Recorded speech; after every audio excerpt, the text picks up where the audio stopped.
besides, maybe helping out in the kitchens every once in a while at home and at my grandmother's, it really wasn't until I was in college.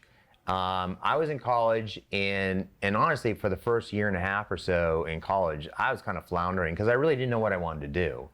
And meanwhile, people were picking majors, and I'm going to go do this, or I'm going to be that, and I just never had that in my head. I always looked at life as an adventure, and I just figured it was just going to open up to me, and the answer would be presented, and sure enough, it did, in the sense that I was desperate for money, and I got a job as a pot washer in this college town, and I started working as a pot washer, and it is hard work. You're in there, and for some reason, I just got excited about it. I saw the action, and I saw servers coming in and out of the kitchen, and all the action in the kitchen, and the noise and just all the activity.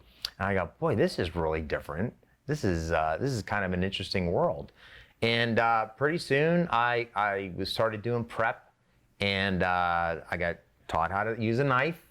Matter of fact, the first knife that was put in my hand was a 10-inch French knife. I will never forget that, because I looked at it and I said to the guy, what do I do with this? And are you going to show me how to use it? All I could think about was cut my finger off, right? Yeah, pretty common. Right. And so, but he took the time to show me what to do, and I started prepping. And then I soon realized that, wow, this is pretty cool. How do I learn more about all this?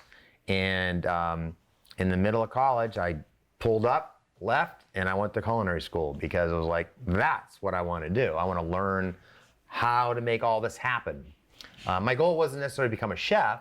It was really just how to create this entire experience, and I knew the food was the start of it. If you don't learn that piece of it, then the rest of it, you're not. I don't think you're going to be as successful if you don't know how to run a kitchen and how to cook.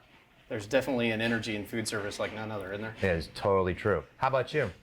I just remember being a little guy, wanted to follow Dad to work, and one day he said, "You want to come with me?" I said, "Sure." And Dad was running a food distribution company that my grandfather started, and in Jefferson City, Missouri. I was probably 10 maybe, and sweeping the docks, and trying to move up to one day work in the freezer, which was beyond cold. I mean, colder than cold. And so I graduated to the freezer, and I was probably about 12. And I don't know if Mom knew I was working yet or not, but I was just back there, throwing around frozen boxes of soup or whatever.